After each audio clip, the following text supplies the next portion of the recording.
There were two toothbrushes in the bathroom. Hers was always dry. Mine was always wet. That's how I knew something was off. You can fake love. You can fake laughs. But you can't fake a toothbrush being used. For 3 months straight, her toothbrush stayed bone dry, while mine wore down like it was grinding against time. You think I'm being dramatic? Fine. But I started counting days by how long it took her to notice I wasn't brushing next to her anymore. She never did. The house didn't feel like a home. It felt like a staged crime scene. Her shoes perfectly lined up by the door. Her coat always hung, never touched. Dinner plates washed, stacked, and cold. Her voice? Rare. Her eyes? Always elsewhere. I started talking to the television just to hear someone answer back. I once dropped a glass in the kitchen just to see if she'd come running. She didn't. I cleaned it up and bled a little on the floor. You know what she said when she walked in? You missed a spot. Every morning became a performance I wasn't cast in. She brewed coffee only for herself. Took long showers with the door locked. Dressed like she had somewhere special to go, even though she said she worked late in the same old office. And the way she laughed at her phone, like it told better jokes than I ever could, that laugh had teeth. Sharp ones. I started leaving clues. A sticky note on the fridge that said, "Miss you." Gone. Not responded to. Not even moved to the trash, just vanished. I tried cooking dinner again. She texted that she'd already eaten. I tried watching her favorite show. She scrolled through her phone the entire time. I even wore the cologne she once said reminded her of our first kiss. She didn't flinch. Not even a sniff. One night, I opened her closet and just stared. Half the dresses still had tags. New ones. Expensive. I asked where she was wearing them. She said, "Why do you care?" I didn't answer. Not because I didn't have something to say, but because I knew it didn't matter. I had become background noise. Static. Then it happened. On the 94th day of silence, and yes, I counted, I came home early. I had a stomachache, but that's not the point. I walked in and heard her voice. Not flat. Not annoyed. Warm. Playful. She was on a video call. And as I stepped into the hallway, I caught 4 words that folded me in half.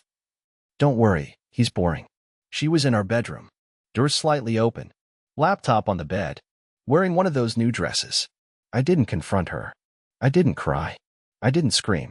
I just stood there, holding the takeout bag I'd picked up for her, wondering how long I'd been the invisible man renting space in my own life. The next morning, while she slept peacefully, like nothing had ever happened, I quietly packed a bag, deleted myself from her phone plan, turned off location sharing, and walked out the door. I didn't even take the toothbrush. Let her figure that part out. But that's not where the story ends. Because 3 days after I vanished, her sister called me in a panic. And what she told me, it cracked everything wide open. 3 days. That's how long it took before anyone noticed I was gone. Not my wife, no. Rachel hadn't called, hadn't texted, hadn't even asked our neighbors if they'd seen me. It was like I'd slipped between the cracks of her perfectly curated life. Like my absence was just another smudge she could wipe away. But then, her sister called. 3 missed calls. 1 voicemail. Her voice was shaking like she'd seen something she wasn't supposed to. "Lennard, it's Abigail. I need to talk to you. Now. Please. It's important." I hadn't spoken to Abigail in months. She was Rachel's older sister, sharp-tongued and suspicious of everything. She used to call me the jellyfish behind my back, because I apparently floated through life with no spine.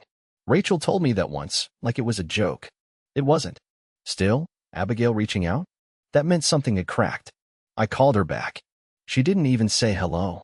"Why didn't you tell me you left?" "What do you mean?" I said, though the real question was, how did she know? "She told our mother you were working on a secret business trip in Milwaukee. I only found out the truth when I stopped by to drop off her earrings and saw your stuff was gone. Completely gone." I sat there in a cheap motel chair, listening to her breathe through the phone like she didn't want to say the next part. But she did. "Lennard, she's been seeing someone. For months." I didn't move. I didn't speak. It was like hearing someone describe your own funeral while you were still breathing. I think I nodded, even though she couldn't see me. Because somehow, I already knew. I'd known. I just didn't want to admit it until someone else put it into words. She told me he was a friend. Said he understood her in ways you never did. She brought into our cousin's barbecue last month, told everyone you were sick at home. But the way they looked at each other, Lennard, it wasn't friendship. My stomach twisted. Not because of the cheating, that part had already been chewing at the edge of my gut for weeks, But because I remembered that barbecue, she came home that night smiling, said it was nothing special, said I didn't miss much. Then she showered, climbed into bed, and turned away from me without a word. I had spent the whole evening prepping her favorite pasta for when she got back. She never touched it. But what Abigail said next hit harder than I was ready for. He's not new. It's someone from before you. Someone she dated back in college. You remember the guy she used to joke about? Mason. Mason. The name hit me like a bucket of cold guilt. Mason was the guy Rachel used to laugh about when we first dated, said he was clingy, dramatic, and never got over her. The one she claimed was still emailing her love poems years after they broke up. I even found one of those emails once. She told me he was harmless, just nostalgic. Said I had nothing to worry about. Now I wondered if she'd never really stopped replying. Abigail continued, her voice quieter. I didn't want to believe it either. But when I confronted her, she didn't deny it. She just said, he listens to me. Lennard never did. Then she locked herself in the bathroom. Lennard, I'm not defending her, but you deserve to know the whole story before you go nuclear. I stared at the wall of my motel room. Cracked plaster, humming air conditioner, a lamp that flickered when I moved. This wasn't the life I had built. This wasn't the life I fought to save. This was the wreckage after a quiet collapse. And yet, I wasn't angry. I was just tired. Tired of trying to decode silence. Tired of filling her mug, metaphorically or otherwise. Tired of pretending I was still a character in a story she had clearly rewritten without me. But I wasn't done yet, because there was still something I needed to know. So I asked Abigail one last question before hanging up. Where does Mason live? She hesitated. Why? Because I think I've been ghosted in my own marriage long enough. It's time I finally met the man who replaced me without even knocking on the door. And that's when the real story began to shift. Because what I found out when I went looking for Mason, it wasn't just Rachel who'd been lying. I didn't sleep that night. I just stared at the cracked ceiling of the motel room, watching the shadows shift like they were trying to tell me something I still didn't understand. Mason. His name kept echoing in my mind like it had its own pulse. I wasn't sure what I was expecting to find when I went looking for him. Maybe some cocky guy with a new haircut and designer sunglasses who thought he'd swooped in and rescued Rachel from a life of emotional dust and microwave dinners. But what I found instead, that shook something loose inside me that I didn't even know was stuck. Abigail, to her credit, sent me his address. Said she wasn't getting involved any deeper than she already had. Fair. I didn't want her dragged into whatever this was either. I just needed closure. Or understanding. Or maybe I was hoping that, if I met him and looked him in the eyes, I'd finally get it. Why Rachel chose him over me. Why I was worth so little to her that she let me fade without a fight. So I drove. It was about an hour out from the city, past the last of the gas stations and into a neighborhood that looked like it had been photoshopped, clean lawns, pastel shutters, wind chimes gently swaying like they were humming a lullaby. Mason's house was small, but well-kept. White siding, a porch swing, and a bicycle leaning against the fence that looked like it hadn't moved in weeks. I parked across the street and just sat for a minute, watching. No movement, no lights, just stillness. When I finally stepped out and walked up the path, my heart was thudding so hard I felt it in my ears. I didn't even know what I'd say if he opened the door. Hi, I'm the guy your girlfriend forgot to divorce? Nice to meet you. I'm the mug she stopped filling? None of it sounded right. But when I rang the bell, I didn't get Mason. I got his mother. An older woman in a peach sweater opened the door, and I swear the look on her face aged her another decade when she saw me. You must be Lennard, she said, just like that. Not a question. A statement. I blinked. Yeah. How did you? She told us you might come. The woman sighed and stepped back. I'm Martha. I'm Mason's mother. She didn't invite me in. Just stood there like a gatekeeper of something I wasn't supposed to know yet. I felt like I'd stumbled into a conversation already halfway over. I don't want to cause any trouble, I said. I needed to see for myself. Her expression softened, just a little. You'd better come with me. We didn't walk into the house.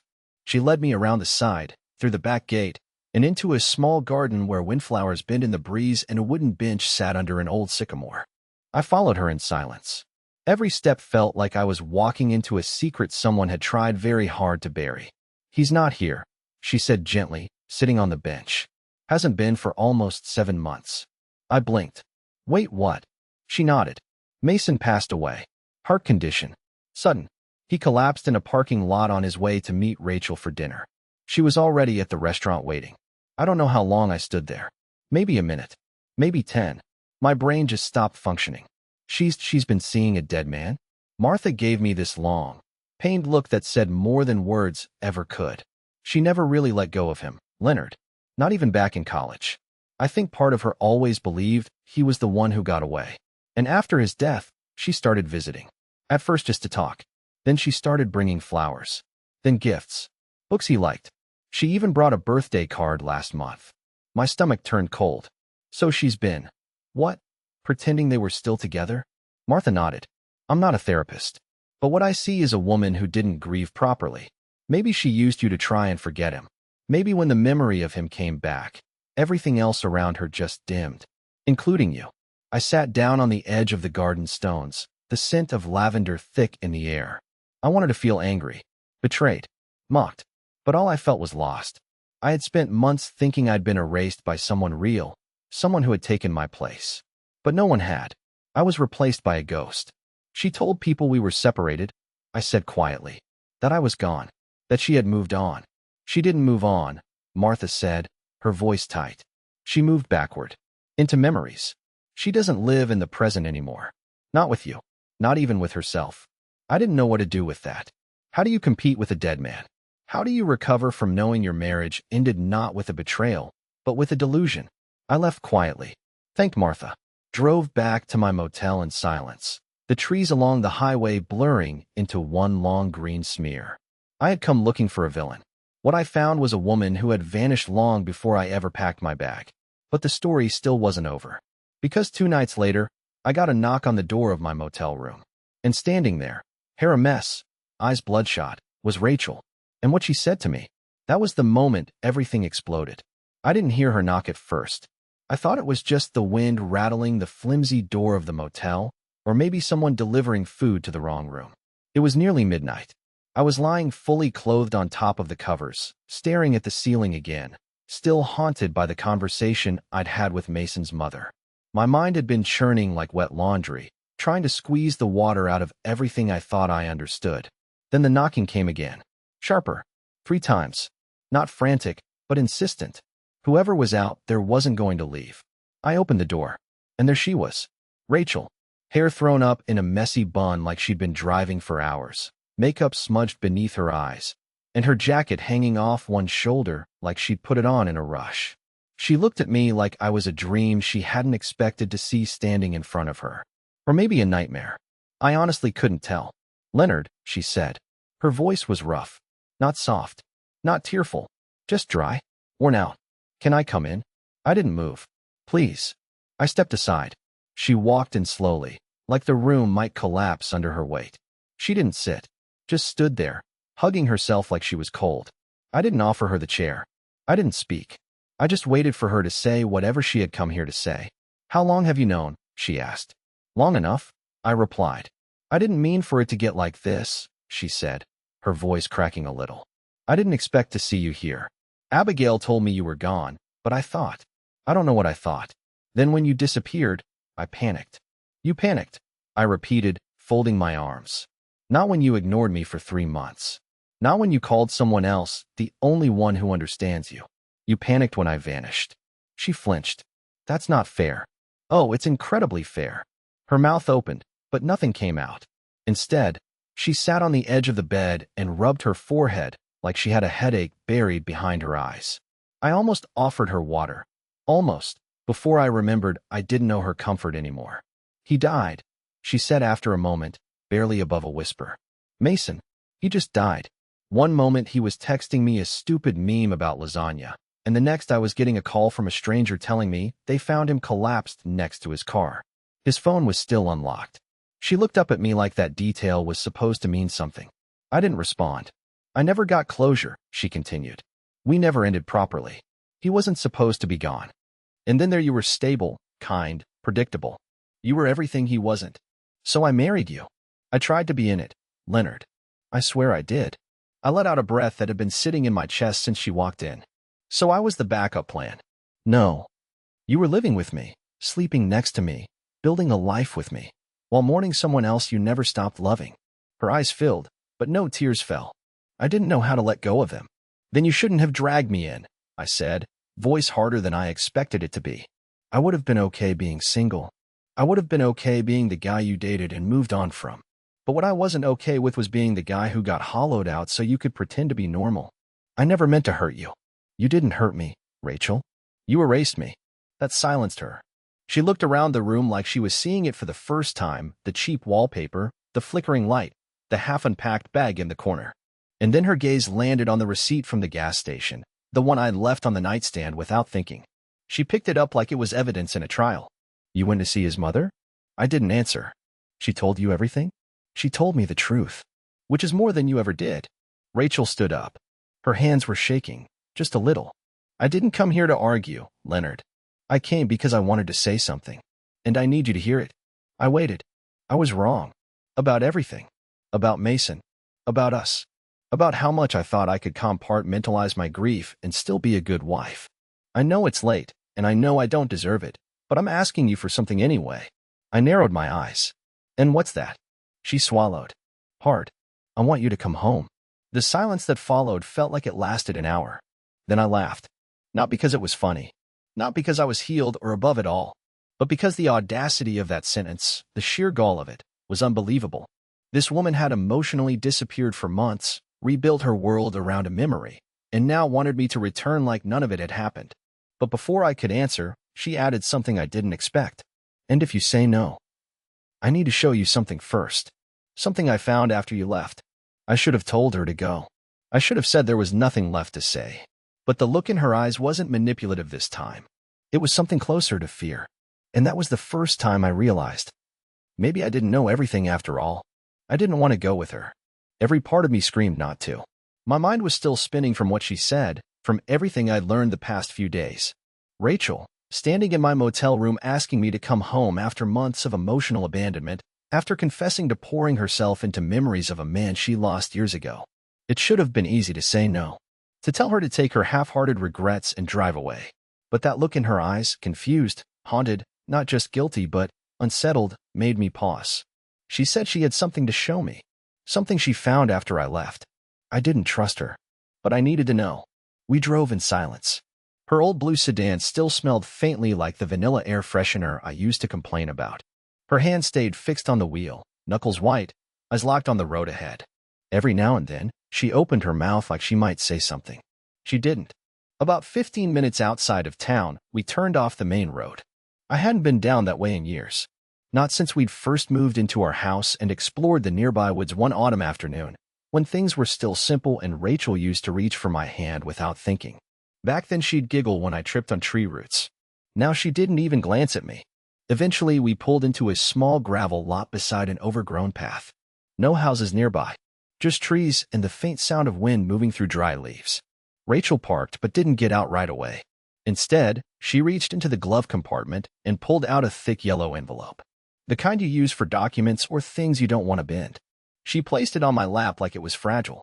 I found it 2 days after you left, she said. It was in Mason's handwriting. My heart jumped. You said he died 7 months ago. He did. But this, it wasn't for me. It was addressed to you. I blinked, confused. Me. She nodded. I don't know why he wrote it, or why he never sent it, but it was in a drawer at his mom's place. She gave it to me, told me it wasn't her place to read it. Said she'd been holding on to it for a long time, waiting for something. My fingers hovered over the flap. I could feel the weight of it before I even opened it. A letter from the man I thought I was competing with. The man who never knew I was even in the race. Inside was a single handwritten page, folded neatly. The ink had faded a bit, but it was still legible. I took a breath and started reading. Rachel sat beside me, staring straight ahead, completely silent. Lennard, I don't know if this will ever reach you. I don't know if Rachel will ever tell you we spoke. But I wanted you to hear this from me, in case I don't get another chance. She loves you. I know that sounds crazy coming from me, especially since I once thought I'd never get over her. But I've seen the way she talks about you. It's different from how she talked about anyone else. There's admiration in it. Even when she's annoyed. Even when she pretends she isn't thinking about you. We met once, very briefly, at a coffee shop before she married you. She introduced me as a friend. You shook my hand and smiled like you had no idea who I was. Maybe you didn't.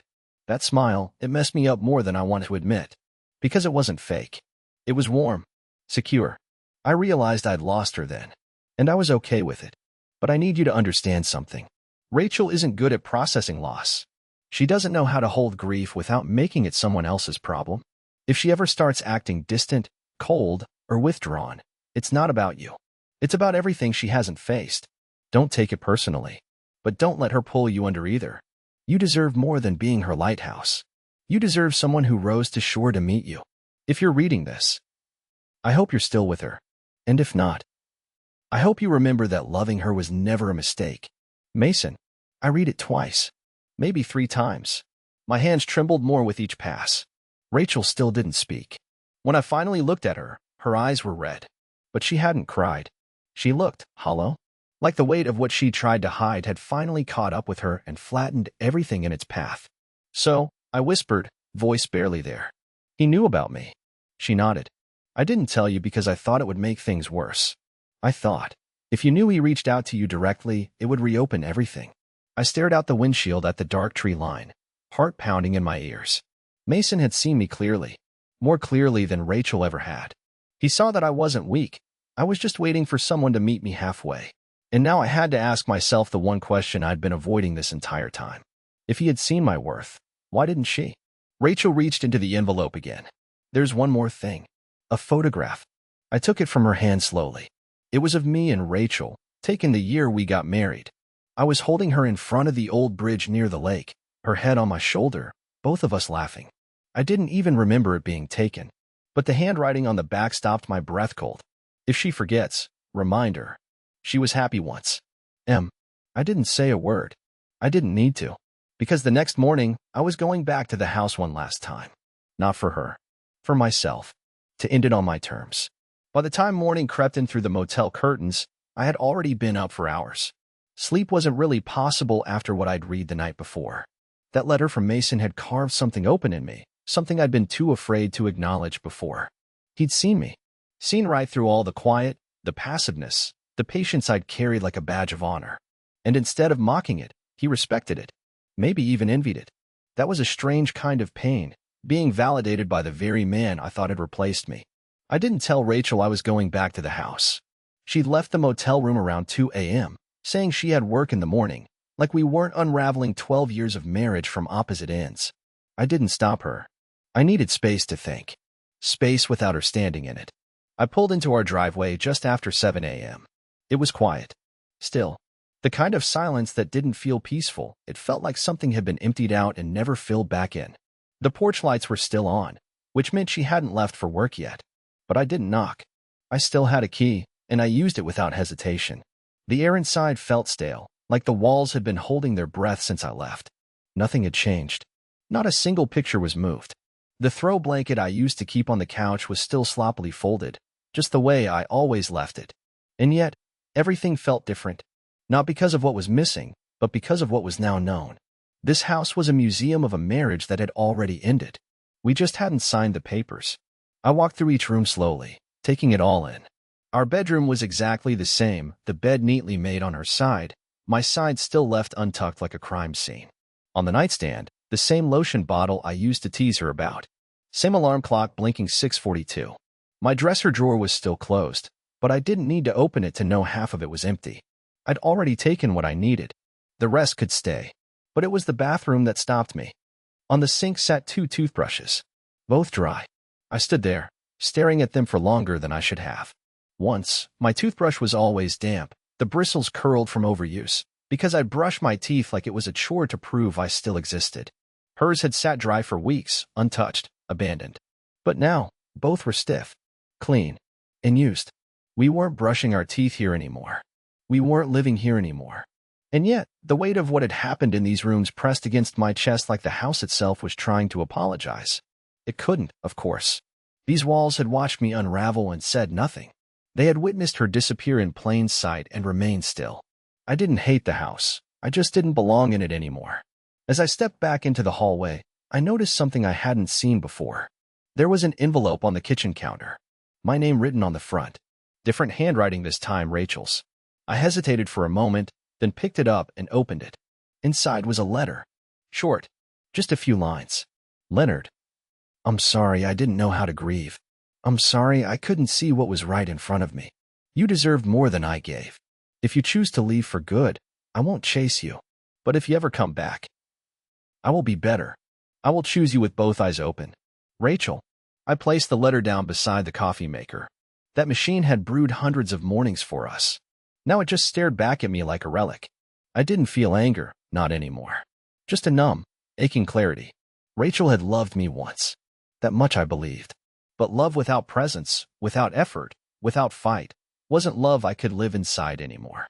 As I turned to leave, I caught one last glimpse of the photo on the wall near the door.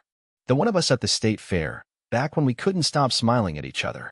Back when love was loud. I didn't take it down. Didn't smash it. Didn't even touch it. Let it hang there, frozen in time. Before I left, I opened the hall closet. Pulled out one last thing I hadn't grabbed the day I disappeared, an old wooden box I kept on the top shelf. It held a few letters of my own. Unsent. Written in the early days of our drift. All the things I never said because I thought saying them would make me sound needy or weak. But now?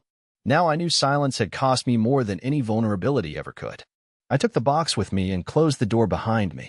I didn't lock it, because Rachel needed to walk through her own silence now. And whether I came back or not, that was going to depend on something neither of us could fake anymore. But just when I thought the story had reached its quiet conclusion, my phone buzzed.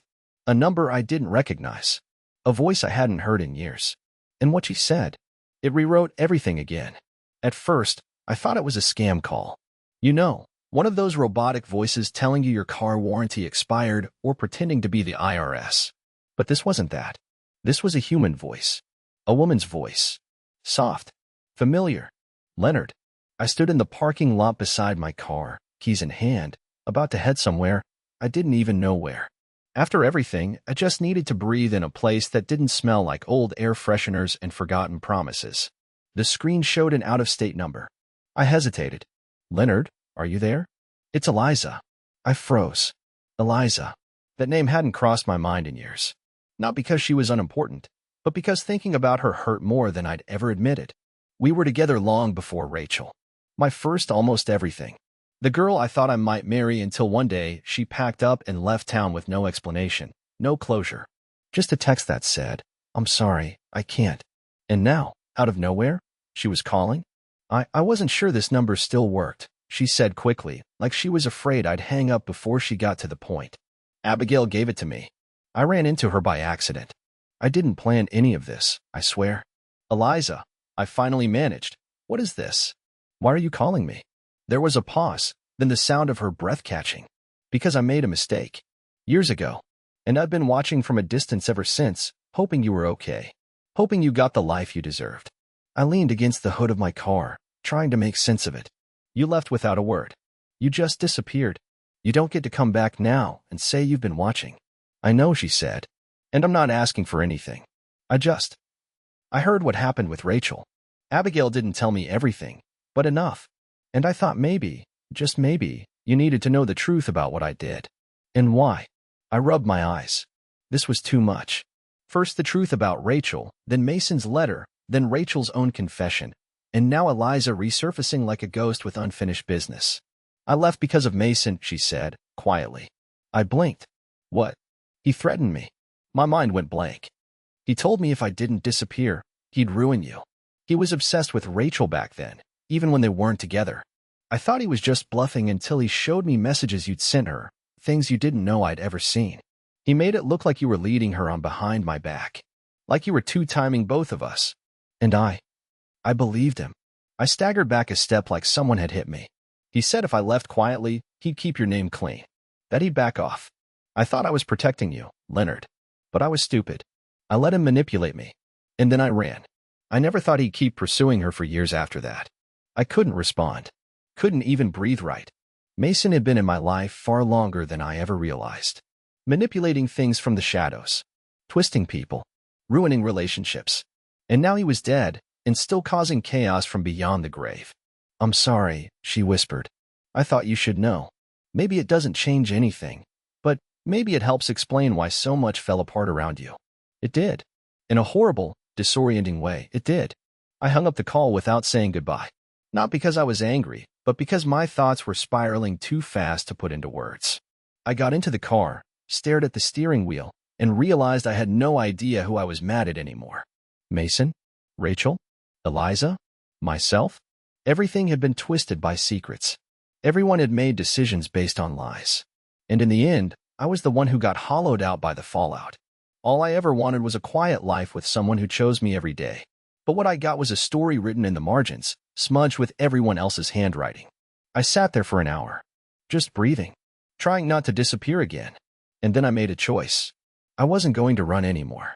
I wasn't going to let other people's mess define my story. I needed to take back my narrative, not just escape, but end it on my terms. So I started writing.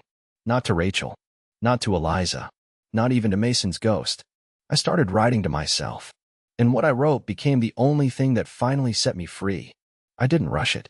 I didn't scribble it in a fit of emotion or try to make it sound profound.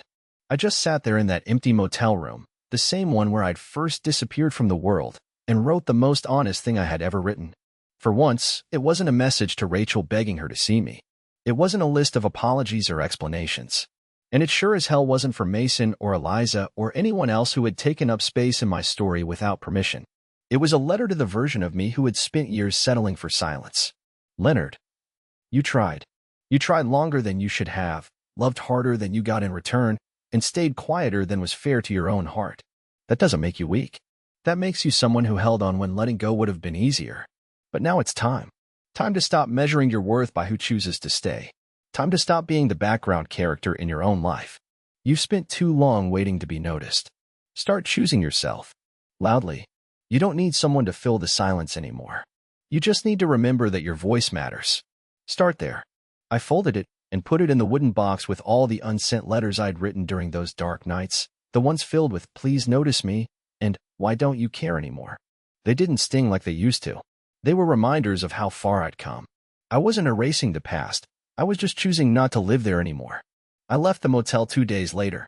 Found a short-term rental on the edge of a small town 2 counties over. Quiet, green, nothing remarkable, which was exactly what I needed. I got a job doing copywriting for a little ad agency that didn't care about my past, just that I could meet deadlines and spell things right. And I got a dog. His name is Boone. He chews on everything, barks at his own reflection, and follows me around like I'm the most important person in the world. And maybe to him, I am. Rachel and I spoke one more time. Not in person. Just over the phone. She said she was going to therapy, that she wanted to figure herself out alone. I told her I hoped she did. We didn't cry. We didn't promise anything. We just let go. And for once, that wasn't a failure. It was freedom. As for Eliza, she wrote me an email. A long one. She didn't ask for anything. Just wanted to clear her conscience and thank me for listening. I haven't replied yet. Maybe I will someday. Maybe I won't. Not every wound needs to be reopened just to prove it healed. Sometimes I take walks at night, Boone trotting beside me, and I think about how strange life is. How the things that shatter us sometimes make the clearest paths. I don't have it all figured out. I still overthink. I still reach for 2 coffee mugs some mornings out of habit. But I'm here, breathing, laughing again, even if it's just at Boone's ridiculous zoom eyes across the living room. I'm not bitter. I'm not broken. I just finally remembered that I matter. And that's enough.